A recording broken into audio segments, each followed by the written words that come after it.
Vamos lá, gente, voltando para a segunda parte, agora para as perguntas, né? Que a gente também vai ver aí uma duração mais ou menos de 50 minutos.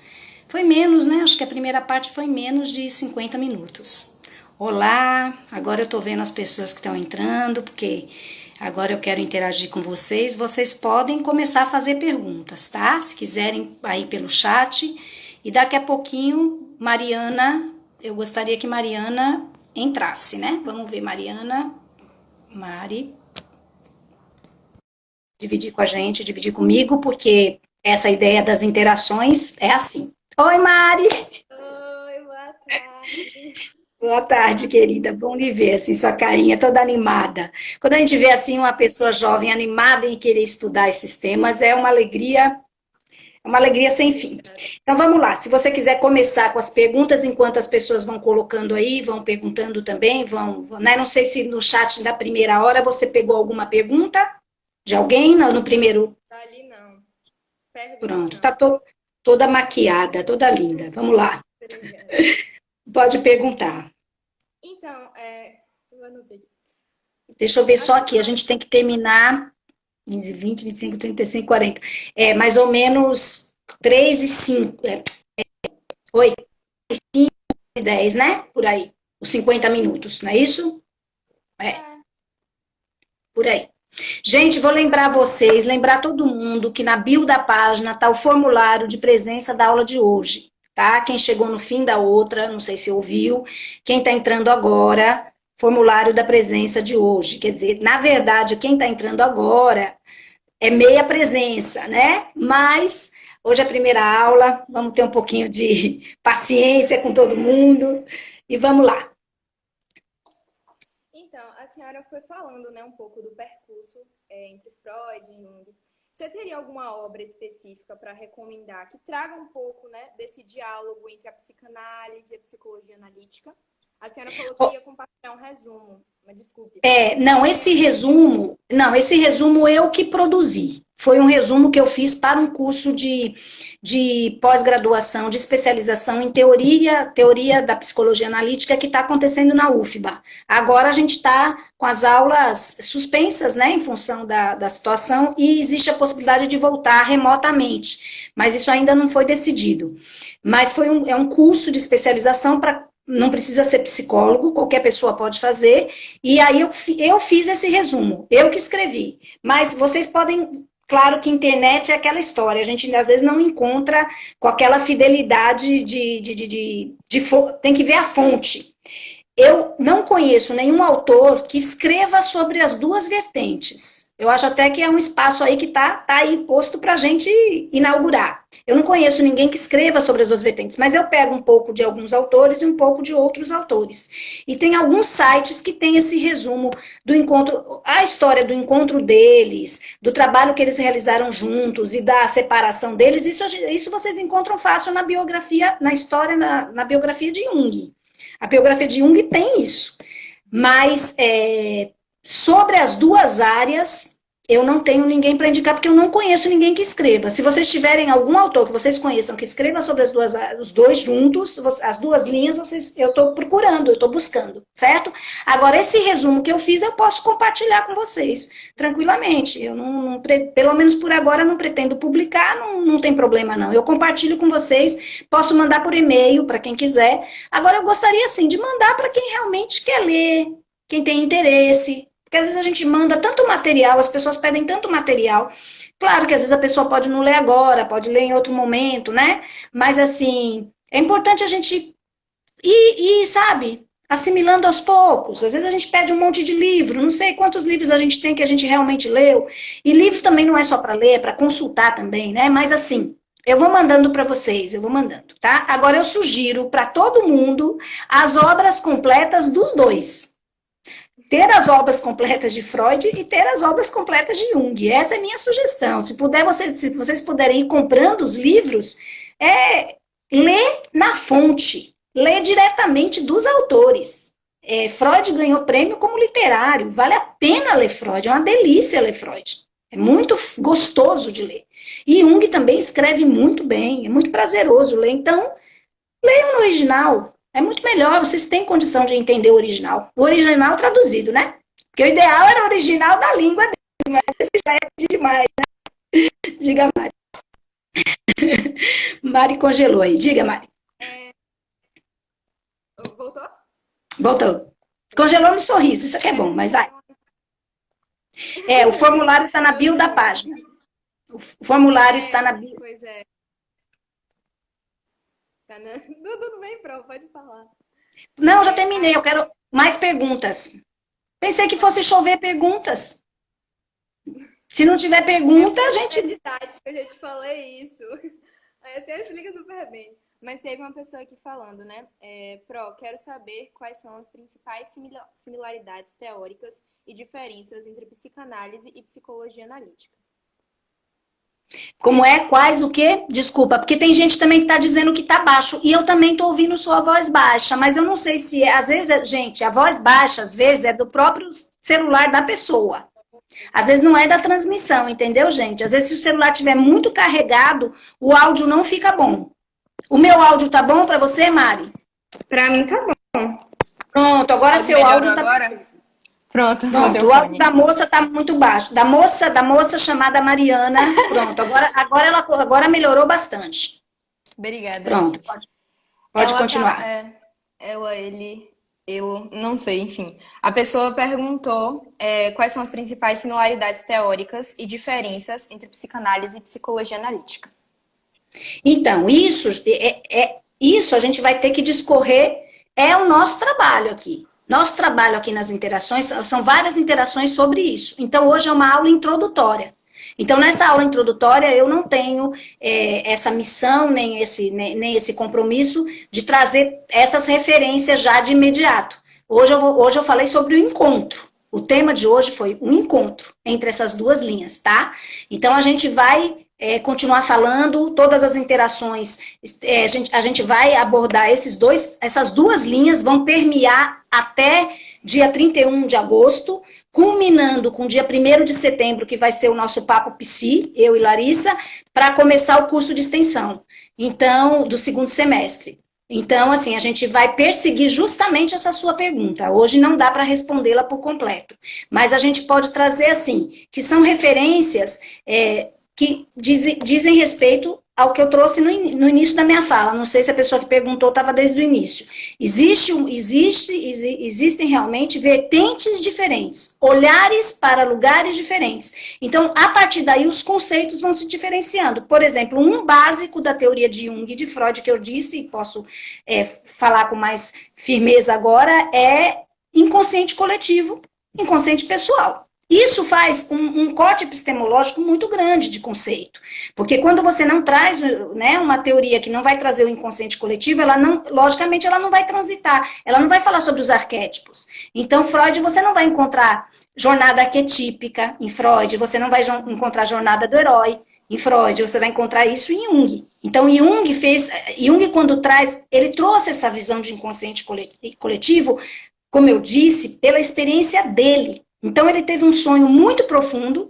Esse sonho está no livro Memórias, Sonhos, Reflexões, onde ele vai para vários andares abaixo da casa dele. E a partir daí, ele já pensava sobre existir o inconsciente que é da humanidade. Ele já questionava isso. Ele já questionava que nós traríamos um arcabouço. Se nós trazemos referências fisiológicas, se nós trazemos heranças dos nossos ancestrais, do ponto de vista fisiológico e biológico, né, que toda a filogênese e a ontogênese vão estudar isso, por que a gente não vai trazer heranças psíquicas? Essa era a pergunta dele. Se fisiologicamente existe, né, um DNA que traz essas heranças, por que a gente não vai trazer as heranças também psicológicas? Então, a pergunta dele era essa. E, a partir daí, ele começou a investigar, ele começou a descobrir que várias civilizações tinham formas diferentes de fazer, por exemplo, a celebração do casamento, por exemplo, mas todas tinham o casamento. Então, o casamento ele vai trazer como um arquétipo as civilizações de lugares completamente diferentes, com origem completamente diferentes, vai trazer o que ele chamou de Koniunchu, que é a conjugalidade. Não necessariamente o que a gente entende por casamento, tá, gente? Porque quando a gente fala a palavra casamento, ela vem carregada de representação social. Ele vai falar da coniúncio, dessa necessidade que os opostos, em termos energéticos, têm de se unir. E aí ele postula o conceito de ânima e ânimos. Então, falar de inconsciente coletivo já é um conceito, são conceitos completamente diferentes. E por aí vai. A sua pergunta diz respeito a um curso inteiro de formação. Então, a gente não tem como, eu não tenho como listar para você aqui agora todos os conceitos da psicanálise e da psicologia analítica. O estudo precisa ser mais aprofundado, mas eu posso dizer para você que inaugurou com o conceito de libido. Inaugurou com o conceito de energia psíquica. E principalmente com esse viés relacionado ao estudo da espiritualidade. As experiências relacionadas à espiritualidade. Vamos dar chance para outra pessoa. Puxando já esse gatilho de libido. Olha aqui, ó, essa menina tá falando. Ô, Gica, que agora me deu branco o nome dela, que é a estudante lá de psicologia da UNEB. Tudo bom, querida? Ela diz, hoje, como introdução do assunto, entendo como uma sementinha para iniciarmos a pesquisa para os próximos encontros. É isso aí. Não queiramos que no primeiro encontro a gente, né, a cereja do bolo é no final. Mas assim, tá certo. Na verdade, você está perguntando, a pessoa que perguntou aí, desculpa, eu não sei quem foi, né, porque senão eu falaria um nome, que eu gosto de falar o nome das pessoas, ela está falando sobre o recheio do bolo. Sobre o recheio do bolo. Não a cereja, o recheio. A profundidade. A gente... Gislaine, obrigada, Gislaine. Vai, Mari. Tiveram mais perguntas aí que passaram enquanto eu estava falando. Sim. Vê se você pescou. A pessoa é Itzana Paula, eu acho. Eu não sei se é assim que pronuncia o nome aqui do Instagram dela, que é que a senhora estava respondendo a pergunta. Puxando ainda esse gatilho de inconsciente coletivo, inconsciente coletivo não, desculpe, de libido e energia psíquica. Will CRZ, Will com 2 L's, eu acho que é assim, né, Will? Ele pede para a senhora falar um pouco mais sobre essa diferença entre libido e energia psíquica. Certo. Então, o que acontece? Freud foi aí, eu, né, quero que Larissa fale mais sobre isso, porque ela tem mais propriedade que eu, mas ele fez toda uma teoria da libido, né? Hoje eu até postei na página a obra, né, o volume sobre a teoria da sexualidade, onde entra a teoria da libido, é uma teoria inteira pautada nisso.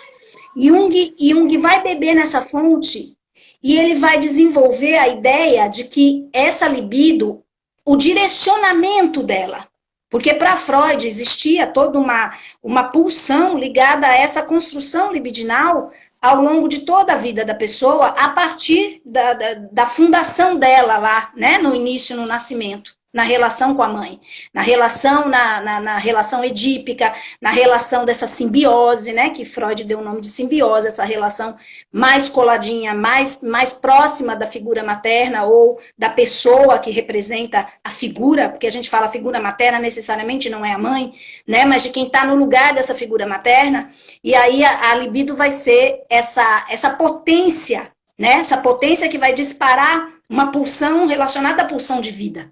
E Jung pega esse conceito de libido, inclusive eu disse a vocês, ele vai usar, você vai encontrar nas obras dele esse termo, porque ele usa o termo que é de Freud mesmo, a partir da teoria da sexualidade. Ele vai desenvolver esse termo, mas ele vai dando uma roupagem, uma leitura, ele vai fazendo uma leitura também pelas andanças que ele teve, pelos lugares que ele visitou, onde ele vai pegar essa energia, essa ideia dessa distribuição da energia, na perspectiva de passar também pela expressão da espiritualidade.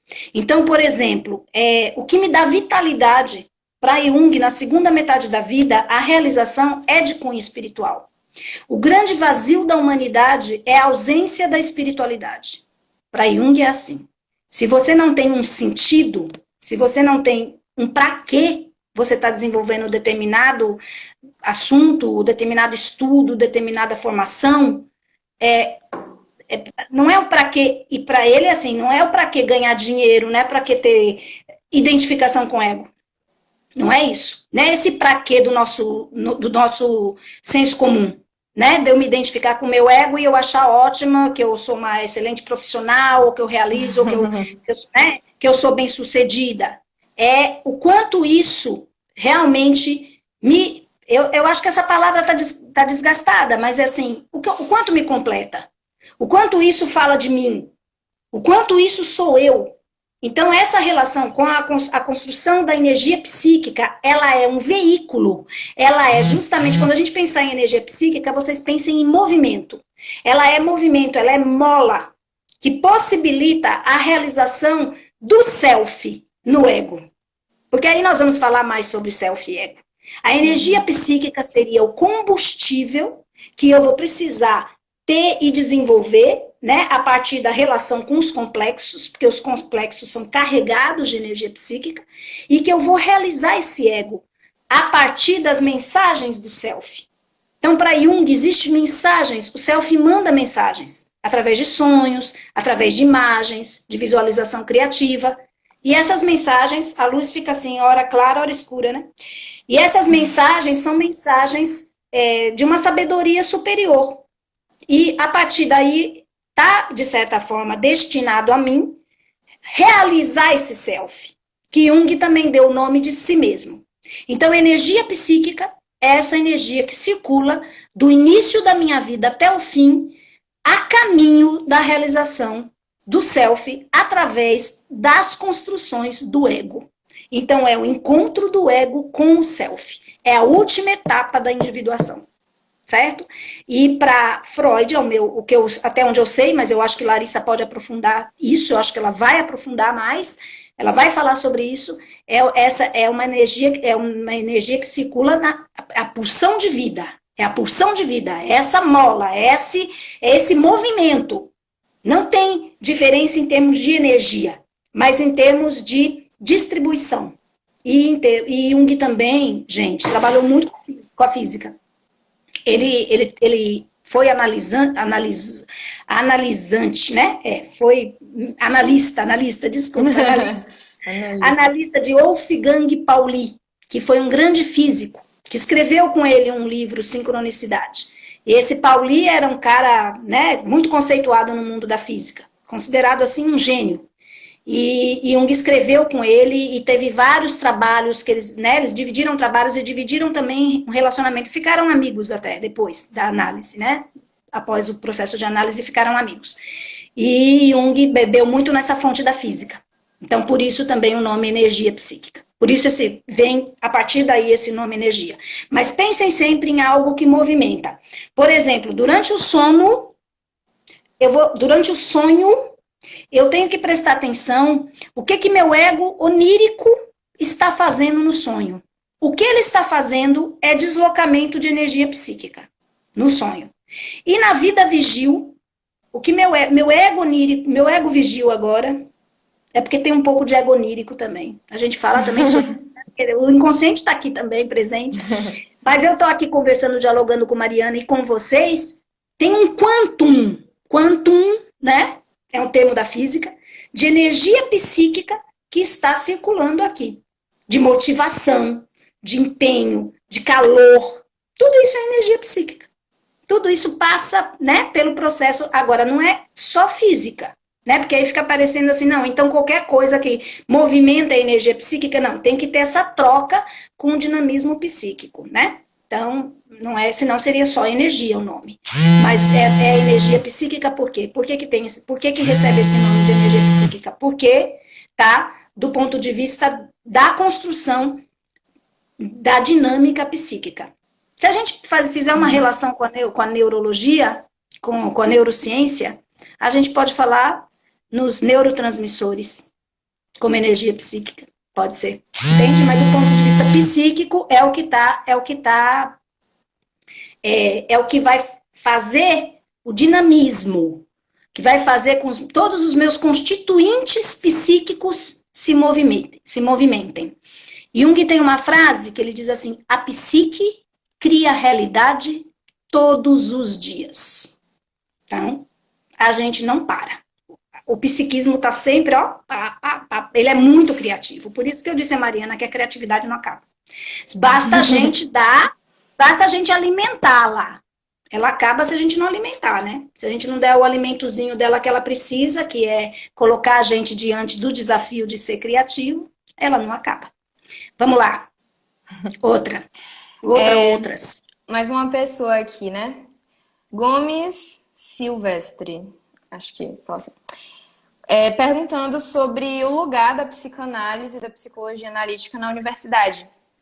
Essa é uma boa pergunta. A senhora até comentou um pouquinho, né? Eu falei com Mariana sobre acerca desse tema na nossa transmissão lá de teste, né?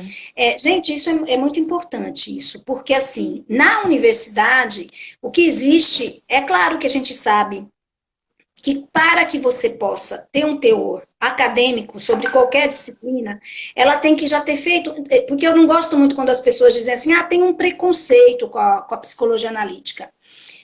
Claro que a gente sabe que pode ter sido, de alguma forma, fruto de um preconceito. Pode ter sido a partir de uma situação de preconceito acadêmico ou da ciência.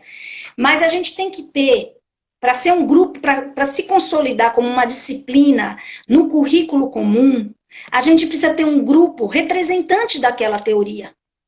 E dentro do mundo acadêmico, aí é um fenômeno, eu não posso dizer a vocês assim, por que isso acontece? Os junguianos não estão na academia.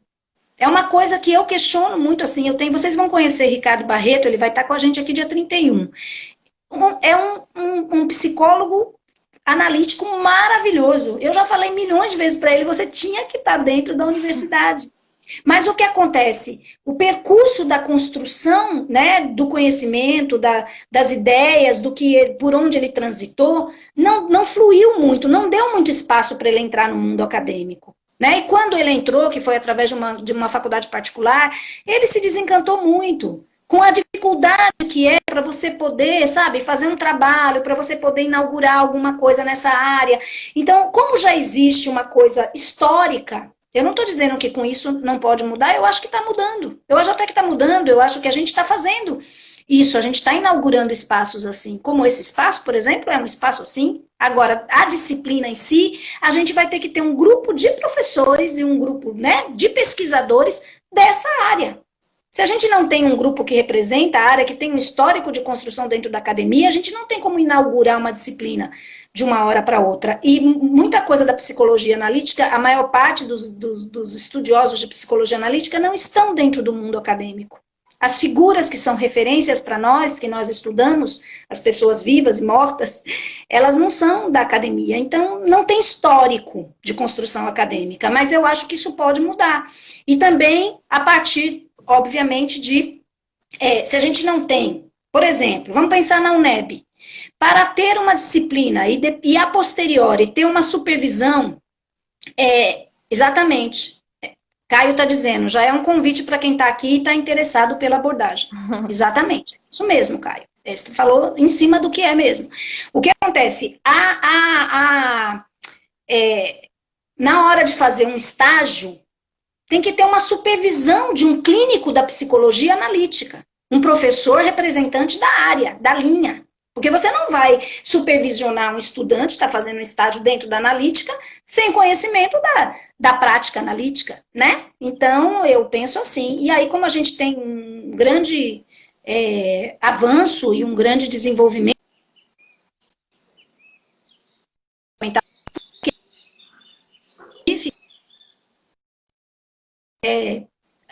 né, profissionais dessa área. Agora, Larissa vai dizer para vocês também, a psicanálise também é vítima de muita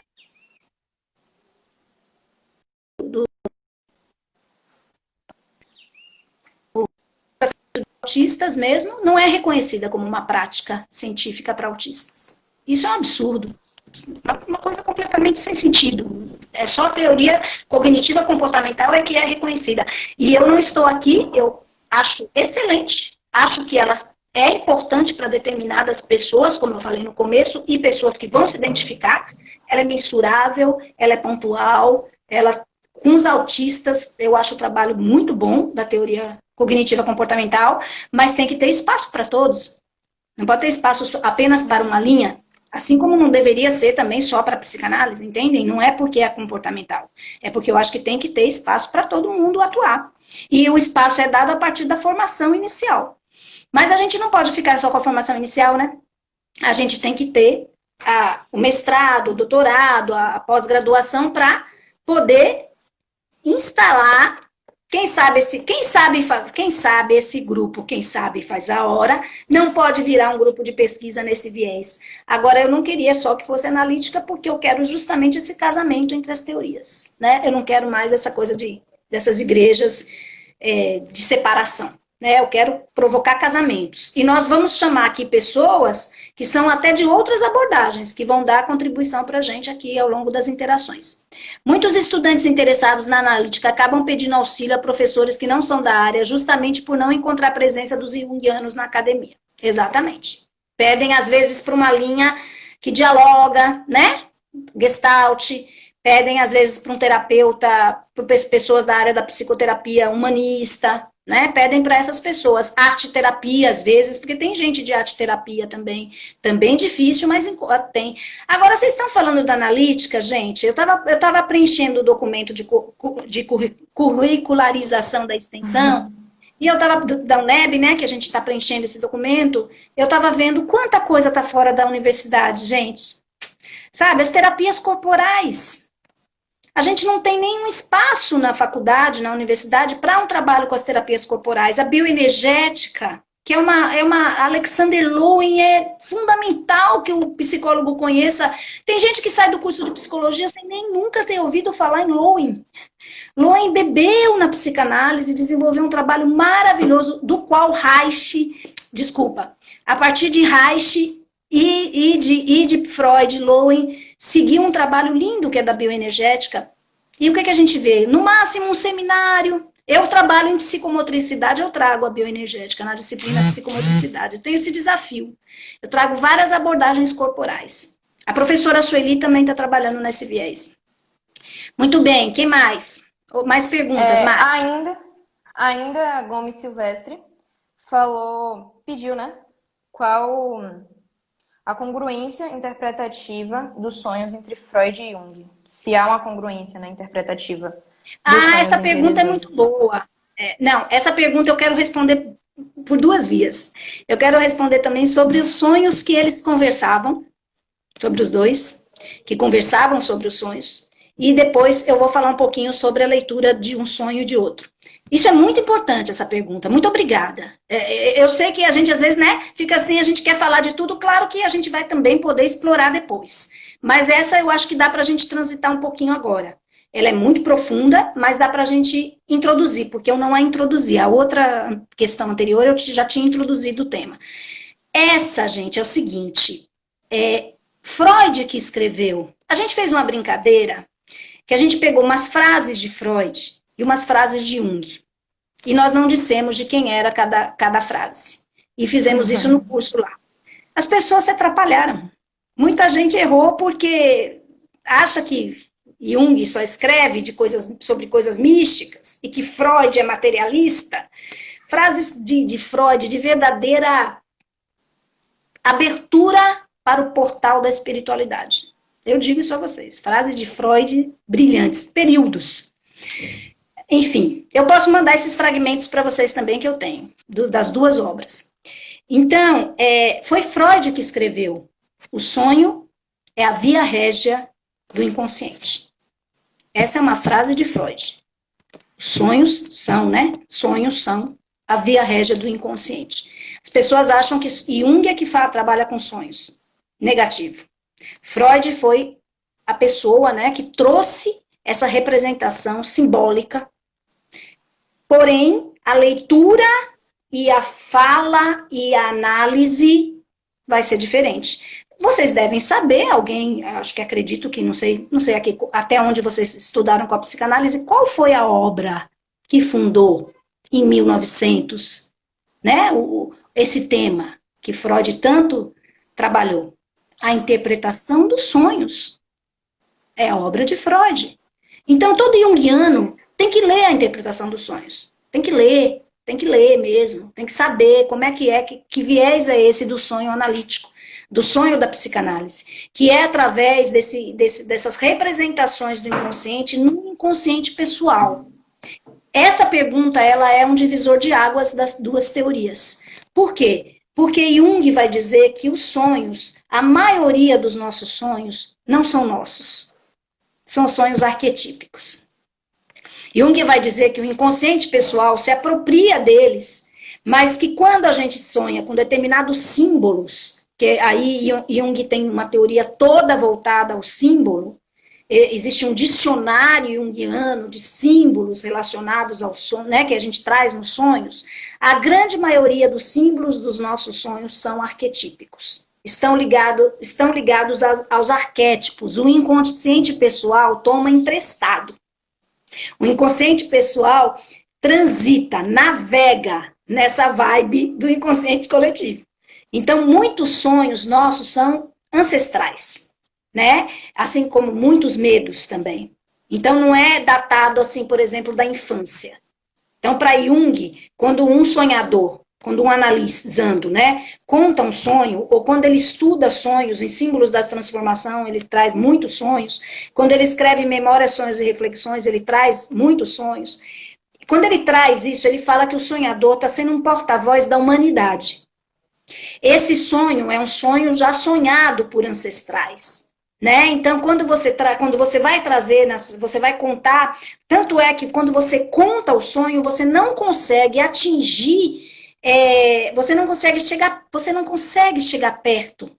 Você nem chega perto da profundidade da imagem. Então, aí a psicologia arquetípica pega a imagem e pede para o paciente, fica com a imagem. Não vamos interpretar. Não interprete o sonho ainda. Sinta ele. Diga tudo o que você sente a partir dessa imagem. E descreva essa imagem. Então, a profundidade do arquétipo é essa. Jung ficava preocupado em entender aquela imagem. A imagem que veio naquele sonho. Porque aquela imagem, e ele vai fazer uma associação, não sei se vai ficar muito complexo para vocês, com as falas dos psicóticos. Porque as falas dos psicóticos, quando ele trabalhou nos hospitais psiquiátricos, eram falas parecidas com as falas das coisas que nós sonhamos. Nossos sonhos são experiências de psicose, né? A gente, quando dorme, é psicótico. Assim, a gente faz esse contato com coisas que parecem não ter sentido.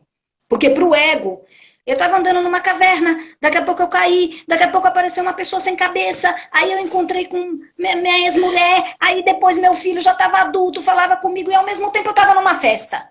Aí quando a gente conta um sonho desse, a gente brinca, né? Não tem pé nem cabeça, não tem mesmo, porque para a linguagem da consciência não faz sentido. Mas para a linguagem do inconsciente, ele é muito rico, porque você vai trabalhar. E aí Jung foi percebendo que psicóticos, por exemplo, tinham previsões. Eles falavam de coisas que ainda iam acontecer há muito tempo depois. Né? Muito tempo lá na frente. Há muito tempo depois, né? Fica estranho, né? Porque há muito tempo é para trás. E acontecer lá na frente. Certo? Então, assim, ele vai dizer que quando você está sonhando, você tem essa experiência. Né? O termo que ele usa para isso é participação mística. É uma participação mística do ego durante o... Né? É uma dança com o inconsciente, né? Porque o inconsciente ali está sendo privilegiado quando a gente está sonhando. E aí, quando você acorda, você traz para a consciência, por mais que você tente falar do sonho, você não vai conseguir dizer, você não vai conseguir expressar tudo. Mas aí, numa terapia junguiana, o ideal é você escrever todas as sensações, todas as elucubrações. E Jung trabalha também com visualização criativa. E aí, se você puder desenhar, se você puder falar disso, se você puder escrever, se você puder ampliar o sonho, ampliar, não é buscar interpretar para querer entender. Porque se você fizer isso, você vai reduzir a força que o inconsciente tem. Mas é óbvio que você depois vai juntando quebra-cabeças para dar conta do ego lidar com aquilo. Porque o inconsciente é muito maior que o ego.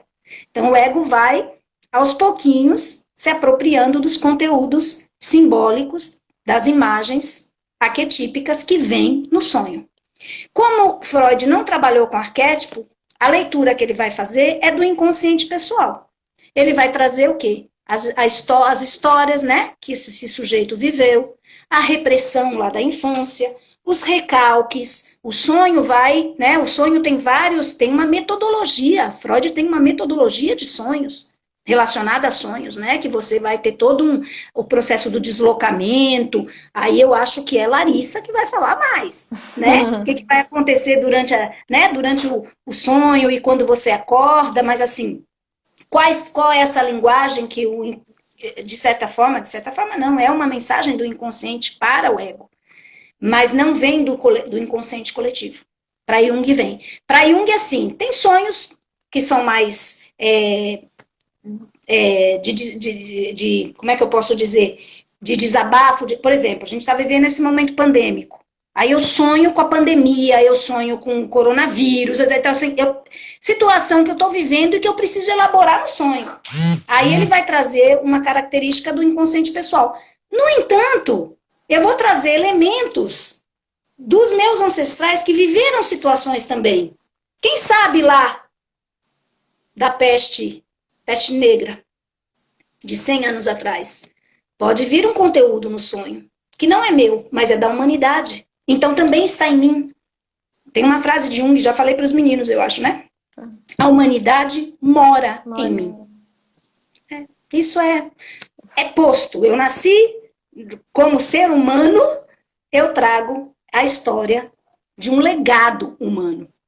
Certo? Eu acho que deu mais ou menos, né? Agora eu acabei dizendo que eu ia falar de Freud e Jung e não falei. Um contava sonho para o outro o tempo todo. E eles brincavam com isso. Eles brincavam de entender, né, como é que era, o que Jung estava querendo dizer sobre sonho. No filme Método Perigoso aparece essa conversa entre eles. O que é que Freud... Agora Freud, quando Jung ia interpretar Freud, ele tinha as reservas dele. Né? Aí tem aquela frase famosa que fala, né, às vezes um charuto é apenas um charuto. Quer dizer, né, a dificuldade, às vezes, de ouvir as interpretações de Jung, até porque Jung enveredava por esses caminhos. O lodo negro do ocultismo. E aí Freud chamava assim. E aí Freud, às vezes, não queria estar ali escutando muita interpretação, não, entendeu? Até porque, assim, Jung não era analista de Freud, né? A gente deve dar apenas ao nosso analista o lugar de uma possível interpretação. E olhe lá, porque o analista também não nos interpreta, né? Eu acho que é um trabalho conjunto. Eu acho que quando você vai para análise e você só quer interpretar a vida, você está deixando de viver. Acho que você tem que entender essas mensagens e transmutar e tentar entender o seu percurso, mas não para ficar achando que cada coisa significa uma coisa diretamente pelo pensamento, que você vai reduzir a força que essa mensagem tem quando você já quer logo interpretar. Pensem aí, vamos fazer uma analogia com um filme. Você está assistindo um filme. Você já quer entender o significado de tudo. Você vai deixar de viver o que o filme está trazendo. Mas por que está fazendo isso? Mas por que aquilo? Claro que entender... Às vezes a gente até abandona um filme porque não está entendendo nada. Eu faço o exercício inverso. Quando eu não entendo nada, é que eu fico querendo ver o filme. Porque eu falo, eu não estou entendendo nada, esse filme deve ter muita coisa legal. Porque eu não estou conseguindo entender. E deve ser genial. Porque a gente precisa mergulhar em outros sentidos. Que não é só da interpretação. Ou então não só, melhor dizendo, não só de um tipo de interpretação. A interpretação é um estudo, né? A hermenêutica é um estudo profundo, gigantesco. Eu interpreto de um jeito, Mariana interpreta de outro. Então eu não posso nem achar um caminho só para a interpretação. A interpretação por si, ela já não pode, ela já é riquíssima. Imaginem. Então eu tenho que navegar nesse mar da interpretação com carinho, com benevolência, ouvir, sabe, ouvir essas vozes aí interiores, me dizendo, não é o que eu tenho que fazer, para onde eu tenho que ir, mas qual o sentido que eu tenho que dar à vida. Porque ir para algum lugar é dar sentido, né? Já fiz essa metáfora aqui para vocês também. Mas para dar sentido a ir para algum lugar, tem que ter sentido para mim. E aí, às vezes vou, né? Às vezes vou para o caminho errado e aí vou ter que tomar para aprender, para ir para o caminho certo, que é ir sempre para dentro. Vamos lá. Já essa pergunta aí ficou fixada, já foi. Para mim tá parecendo sempre muito a mesma pergunta. Fala, Mari. Nós temos 10 minutos. 10 minutos.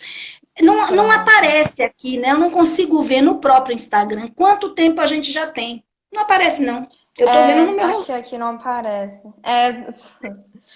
Vai. Abraão, nosso monitor de extensão, né, aqui do Quem Sabe Faz a Hora, ele pergunta, né? Então a energia psíquica é um derivado da libido? É uma libido redirecionada para um âmbito que transcende a sexualidade? Deu para pegar as duas perguntas? O que é que... Perfeito. Se a gente pensar enquanto Freud postulou libido, a gente pode pensar como um derivado. Mas é perigoso a gente usar esse conceito de derivação, porque derivação fica parecendo que é algo que saiu daquilo ali e não vai ter o seu próprio desenvolvimento, né? Quando a gente pensa no sentido, não sei aí qual vai ser o conceito de derivado, né? Derivado no sentido de que vai se comportar igual porque derivou daquilo, não, vai ter o próprio percurso. Mas a gente pode colocar, em vez de derivado, inspiração. Eu gosto mais dessa palavra. Energia psíquica tem como inspiração a libido freudiana, e aí sim, ela vai desenvolver elementos que vão transitar por outras vias. E para a gente não falar só, e não é pouco não, viu gente, mas é porque eu estou dizendo que é para a gente não citar a espiritualidade em si, a gente pode pensar na arte também, como circulação de energia psíquica. Certo? A arte também é uma manifestação de energia psíquica. A arte também está colada com a espiritualidade, né? Porque a gente sabe que é uma linguagem da alma, uma linguagem profunda. Mas assim, vamos pensar um artista que até nem... Porque necessariamente a pessoa que está lidando com sua arte, por exemplo, ela pode nem ter contato com a espiritualidade, mas ela está sendo uma via da espiritualidade, certo?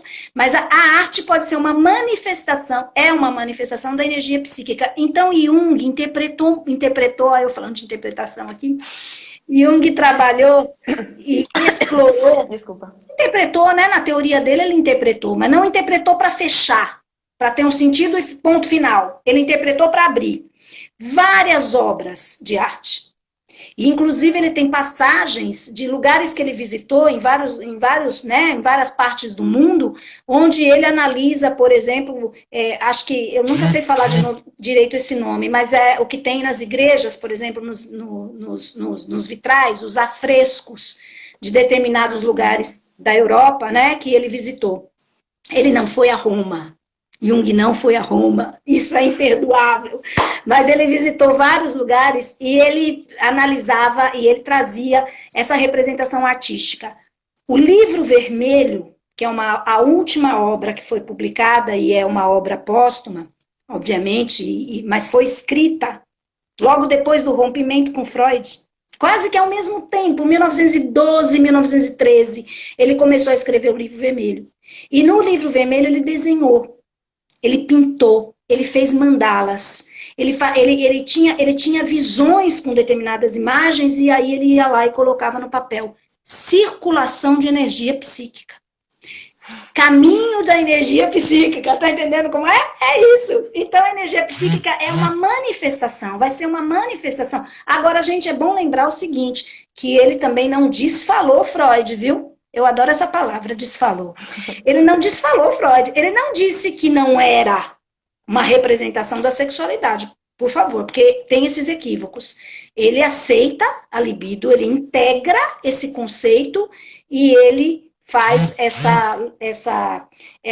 esse passeio por outras vias. Eu não gosto de dizer ele ampliou, porque Freud ampliou dentro daquilo que ele escreveu. Jung ampliou dentro daquilo que ele escreveu. Então, ele ampliou as vias que ele tinha acesso. E aí ele viajou na questão, né? Por isso que falam que ele é místico, porque ele viajou muito com as mandalas, ele estudou a esquizofrenia a partir desse movimento concêntrico, que a Nise da Silveira brilhou nisso. Porque Nise da Silveira teve esse contato com Jung, né? Nossa Nise da Silveira, nossa brasileira aqui, que fundou, né, a terapia ocupacional no Brasil, ela trabalhou no museu, hoje os trabalhos dos pacientes dela estão no Museu do Inconsciente, no Rio. Vocês podem acessar pela internet também. Vocês colocam Museu do Inconsciente. Vocês vão ter contato com os trabalhos dos pacientes esquizofrênicos dela. E ela percebia que o paciente com esquizofrenia, ele, né, psicótico, ele organizava o inconsciente dele a partir de uma criação artística. Então, fazia a energia psíquica circular. Se a gente pensar, por exemplo, as pessoas que ficam presas, que estão presas em determinada situação da vida, Jung vai chamar de polarização da energia psíquica. A pessoa não consegue, sabe, por exemplo, nesse momento da pandemia, ela só fala da doença, ela só fica vendo o número de mortes, ela só vibra nessa energia. Então, ela está polarizada em Thanatos. Ela, né, lava a mão 200 vezes, ela acabou de lavar a mão, lava a mão de novo. Tem um processo cíclico aí de um transtorno compulsivo, porque ela está presa àquela ideia de morrer, né? Eu vou morrer, eu vou me contaminar, então é máscara, é 2 máscaras, é não falar com ninguém, é ficar cada vez mais trancada. Então ela polarizou nisso aí, é um ego que ficou ali comprimido pela energia psíquica de Thanatos. A pessoa que não tá nem coloca máscara, tá nem aí, faz suas festas de final de semana, brinca com todo mundo, essa daí teve uma dispersão de energia psíquica para um ego alienado. É um ego totalmente alienado da realidade. Essa está no negacionismo. Essa está negando, é a outra polaridade. Então, para Jung, a energia psíquica se comporta nas polaridades. Você pode ter uma polaridade de regressão, que é ficar ali concentrado, e você pode ter uma polaridade de progressão, que é sair completamente do estado das coisas e achar que nada vai lhe acontecer, você não vai ser contaminado, e você pode até ser um vetor de contaminação, mas você não tem nada a ver, a doença não vai lhe afetar. Então é uma alienação da realidade. Eu estou dando esse exemplo do momento da pandemia, mas qualquer momento a gente pode viver isso. A alienação, ou então... Aí alguém pode perguntar, existe o equilíbrio? Claro, a gente vai alternando, né? A pessoa dita, porque para Jung, a gente vai ter que encerrar. Mas para Jung, o neurótico é normótico, né? Ele não é normal para Jung. A neurose é uma doença, uma patologia para Jung. Então, essa neurose, essa coisa que está presa ali, a gente está vivendo na neurose, mas ora a gente está mais, né, mais tranquilo com o que está acontecendo, ora a gente está mais desesperado, porque a gente é humano, mas a gente está tentando viver nesse equilíbrio. Então, a energia psíquica circula. Quando ela circula, é alguém saudável. Quando ela ora vai para um lado, ora vai para o outro, é alguém saudável, porque todos nós somos bipolares. Mas quando ela fica presa no extremo, aí é uma patologia, uma psicopatologia. Não posso falar tudo hoje não, senão não tem graça. Pronto, estamos chegando no horário. Né, Mari? Eu ia sugerir que a senhora respondesse essa pergunta aqui, que é meio rapidinha. Aí, se você quiser encerrar... que é de Gabriel, que é um dos discentes de extensão aqui do Quem Sabe Faz a Hora, que ele tá falando, né? Qual é o mais reconhecido autor junguiano brasileiro? Para quem tem interesse em estudar mais sobre. Olha, eu gosto muito de Nise da Silveira, né? Para quem está começando, gente, ó, é o que eu digo a vocês. Eu acho que vocês devem ler os autores que são eles mesmos. Eu sempre falo isso. Se vocês ocuparem a vida de vocês lendo as obras completas, tá excelente. Mas se não quiser ler as obras completas ou acha que, sei lá, é muito caro ter as obras completas, eu não sei, eu acho que você vai comprando um livro de cada vez. Você vai fazendo sua biblioteca, cada vez você compra um livro. Em vez de você comprar um livro de alguém que fala de Jung, compre um livro de Jung. E vai montando sua biblioteca. E hoje também a gente tem muitas promoções que vendem as obras completas, né? As obras completas, completamente, e parcela, e faz aí, sei lá, um jeito. Eu sou da linha que a gente tem que ir no autor. Eu sou dessa linha. Se a gente tem o autor, a gente não pode ler sobre um filósofo, por exemplo, que a gente pode, às vezes, né? Acho que foi Sócrates, né? Um desses filósofos aí, que o outro filósofo é que escreveu sobre ele, né? A gente tem isso na filosofia. Filósofos que não deixaram nada escrito. Oh, que pena. Mas se a gente tem Jung e Freud que deixaram seus escritos, a gente não vai ler no original, a gente vai ler Pessoas que leram eles. Aí tem gente que acha assim, mas é difícil de entender. Não é, não. Isto é, vocês, eu desafio, eu digo a vocês, leiam. Aí eu posso sugerir para vocês por onde começar. Qual a obra de Jung? Não começa pelo volume 1, porque o volume 1 é sobre psicopatologia. Ele começa falando das psicopatologias, é muito difícil. A gente não começa uma obra de um autor pelo primeiro volume, que como a gente começa uma saga de um romance. Não é assim. E até Star Wars não deve ser assim. Star Wars tem todo aquele negócio, né? Vai pro 4, volta pro 3, não sei o quê. A gente começa por um autor por onde é mais palatável para quem está começando. Então, desenvolvimento da personalidade, gente. É uma leitura tranquila, acho que é volume 8. Eu não tenho certeza se é volume 8, porque a memória, né, não tenho certeza, mas é um volume, desenvolvimento da personalidade. Inclusive, eu postei no grupo, no Instagram. É uma obra tranquila, para quem está começando a fazer psicologia. Dá para entender perfeitamente. A prática da psicoterapia clínica, a obra é sobre a prática, mas a escrita é tranquila.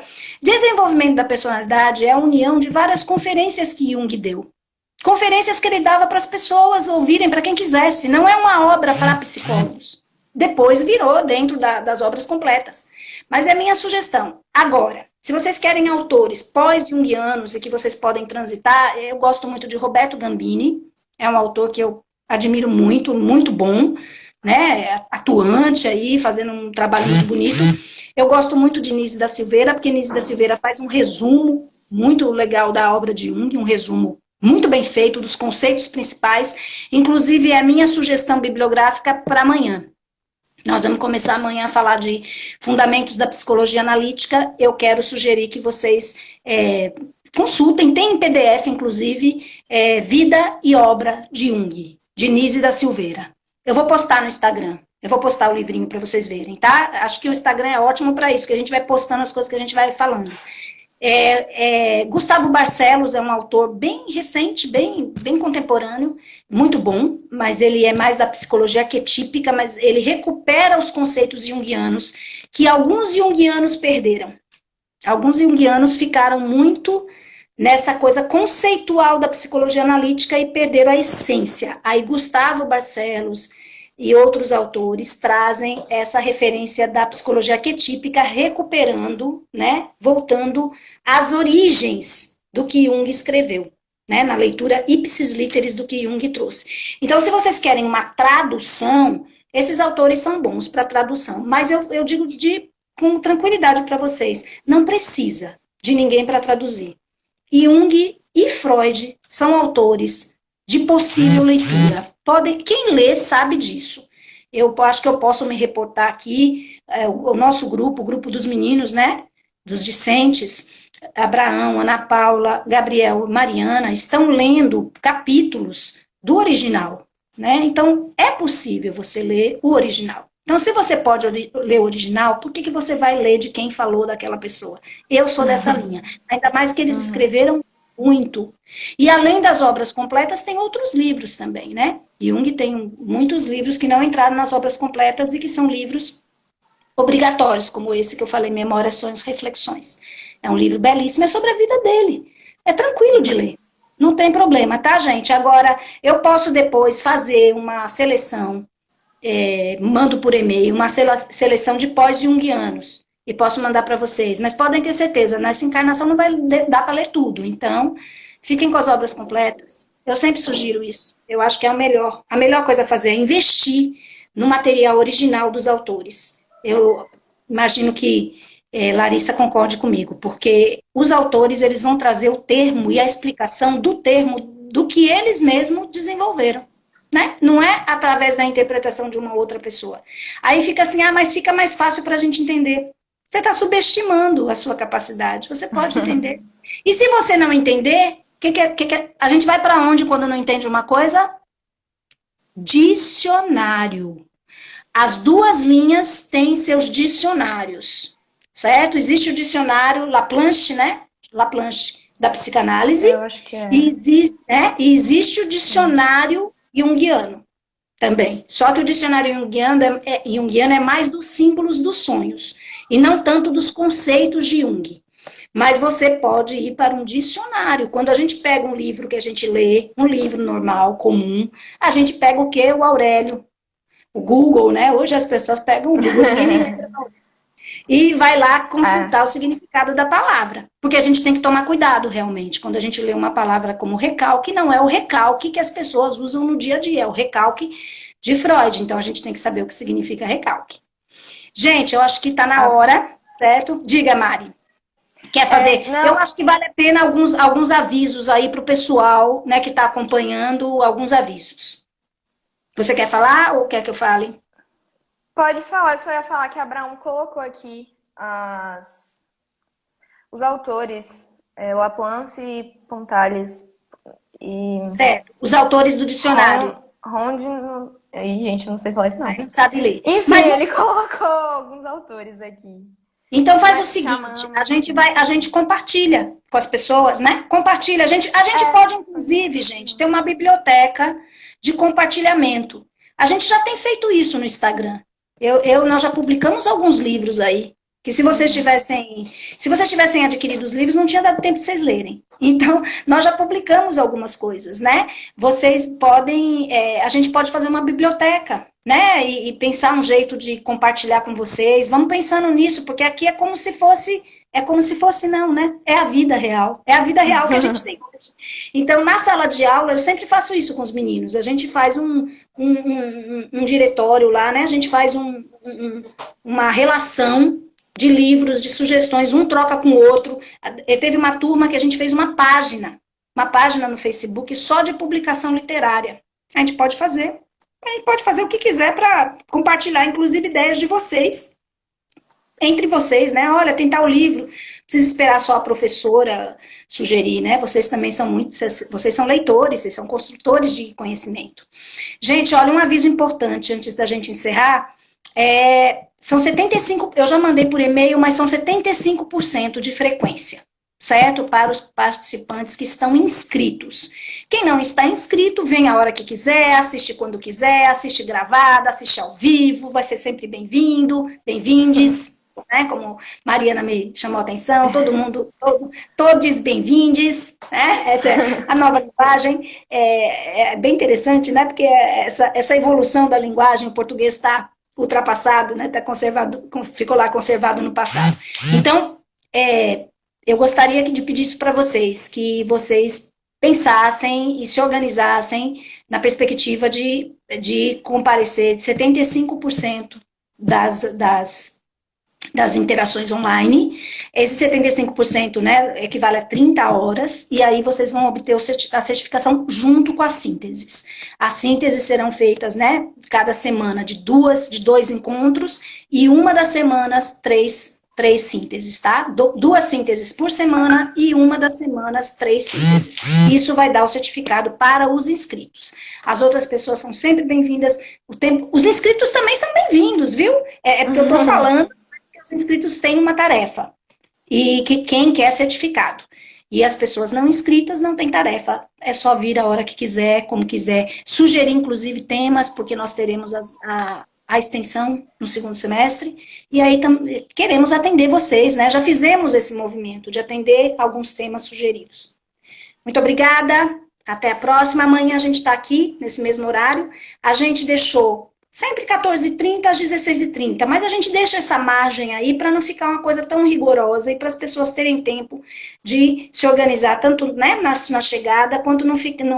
eu acho, não sei, a sensação que me deu é que não ficou pesado o conteúdo, mas para as pessoas entenderem que não são 2 horas seguidas de conteúdo, né? Eu acho que a gente vai conseguir ir construindo e a partir também das sugestões de vocês, a gente vai ampliando essas interações. Elas não são de todos nós. É da gente para vocês, de vocês pra gente. Tá bom? Tá certo?